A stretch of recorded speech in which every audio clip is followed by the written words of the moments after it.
दोस्तों, कैसे हो आप सब। Welcome back to my channel. तो आज की वीडियो जो है वो बहुत ज़्यादा स्पेशल है। बट वीडियो को स्टार्ट करने से पहले या फिर उसके बारे में बताने से पहले मैं आपको बता दूं कि आज है लोहड़ी, क्योंकि आज है 13 जनवरी। तो सबसे पहले आप सभी को हैप्पी लोहड़ी। आप सभी को लोहड़ी की बहुत बहुत शुभकामनाएं। तो सबसे पहले लोहड़ी बनाई क्यों जाती है? लोहड़ी उस समय मनाई जाती है जब पंजाब या हरियाणा में फसल की कटाई चल रही होती है, मतलब हार्वेस्टिंग का सीज़न होता है। क्योंकि फसल काटने के बाद किसानों की आमदनी होती है, मतलब उनकी कमाई बढ़ती है, जिससे घर में खुशियाँ आती है। इसी खुशी का जश्न मनाने के लिए लोहड़ी का त्यौहार मनाया जाता है।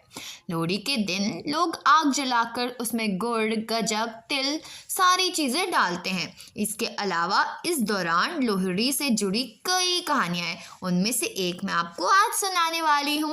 और एक चीज़ और है, देखो भाई, इतनी ठंड रहती है और लोहड़ी में हम आग जलाते हैं तो हमारे को गर्मी भी मिलती है, तो इसीलिए भी हम लोहड़ी मनाते हैं। तो सबसे पहले दुल्ला बत्ती कौन है? हम देखते हैं कि लोहड़ी की कहानी मेनली दुल्ला बत्ती से रेफर करती है। जो लोहड़ी नहीं भी बनाते हैं उनके लिए भी ये इंटरेस्टिंग वीडियो है, क्योंकि आप जान सकते हैं कि लोहड़ी होती क्यों है। तो लोहड़ी में क्या होता है, लोहड़ी में पंजाबीज हरियाणीज जो हैं, हम लोग कहानी सुनते हैं दुल्ला बत्ती की। दुल्ला बत्ती मुगलों के समय का एक ऐसा बहादुर योद्धा था जिसने मुगलों को बढ़ते जुल्म के खिलाफ अपनी आवाज़ उठाई थी। मतलब मुग़ल जो कर रहे थे उसके खिलाफ लड़े थे। मुग़ल शासक अकबर के समय में दुल्ला बत्ती पंजाब में रहता था। उसे पंजाब के नायक की उपाधि दी गई थी।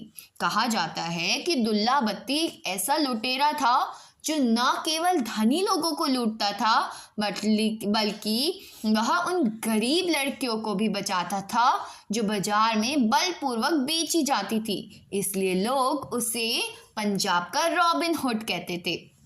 तो वो डाकू ज़रूर था, वो लोगों को लूटता था, लेकिन उसके साथ साथ वो गरीबों का एक मसीहा टाइप में भी था।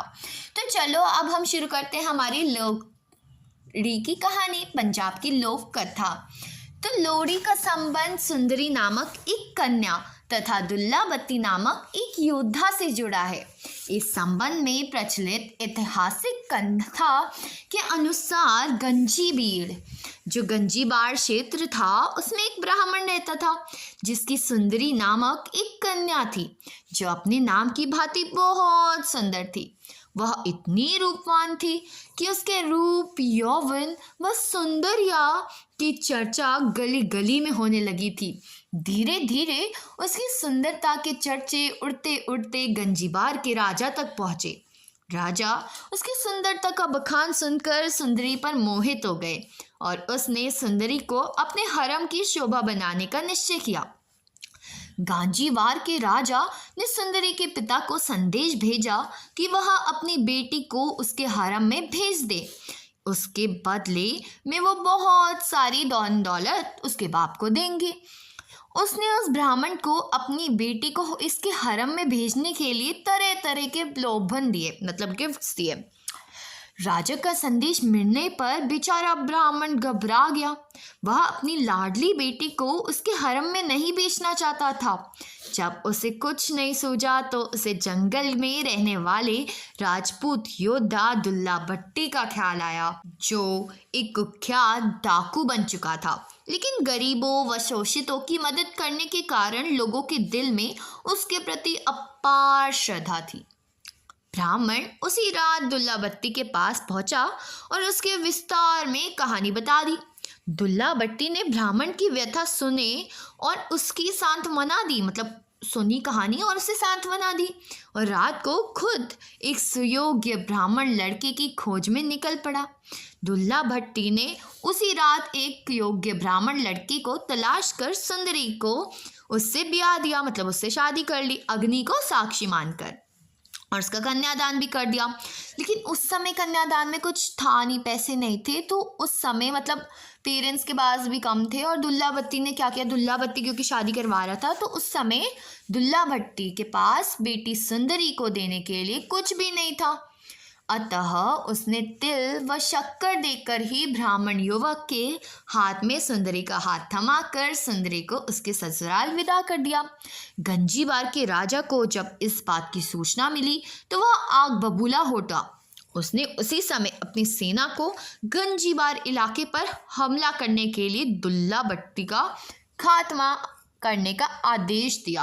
राजा का आदेश मिलते ही सेना दुल्ला भट्टी के ठिकाने की ओर बढ़ने लगी, लेकिन दुल्ला भट्टी और उसके साथी पूरी ताकत लगाकर राजा के खिलाफ लड़े और उन्हें धूल चटाती मतलब हरा दिया। दुल्ला भट्टी के हाथों शाही सेना की करारी शिकस्त होने की खुशी में गंजीबार के लोगों के अलावा जलाए मतलब उनने आग जलाई और दुल्ला भट्टी की प्रशंसा में गीत गाकर भंगड़ा डाला। कहा जाता है कि तवी से लोहड़ी बनाई जाती है और क्योंकि उनने सुंदरी को भेंट में वही मूंगफली और वो सब दिया था, इसीलिए हम मूंगफली और वो सब उसमें डालते हैं। तो एक गीत बहुत फेमस भी है लोहड़ी पर जो हम गाते हैं गिद्दा के लिए।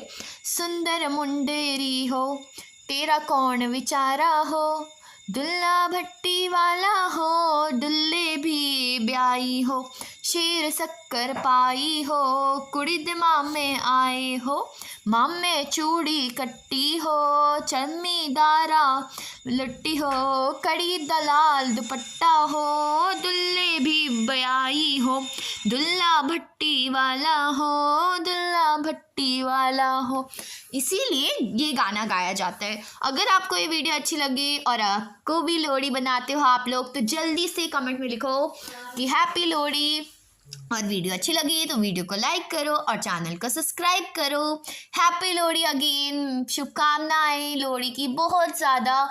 आप भी बहुत ज़्यादा इसे इंजॉय करो आग में एंड इवन मूंगफलियाँ खाओ, पॉपकॉर्न्स खाओ। मेरे को भी लोहड़ी बहुत अच्छी लगती है क्योंकि इतनी ठंड में हम रात को जब डांस करते हैं गिद्दा एंड ऑल बहुत मज़ा आता है। तो अभी के लिए बाय, मिलती हूँ अगली वीडियो में। और अब तो मैं रोज़ आपके पास आ रही हूँ, रोज़ आपसे के लिए एक कहानी ला रही हूँ। तो आपको मेरी वीडियो अच्छी लग रही है तो थोड़ा सा साथ दीजिए और सब्सक्राइब कीजिए और कमेंट में बताइए कि आपको मेरी वीडियो कैसी लगती है, जिससे हमारा हौसला बढ़ता रहे। बाय।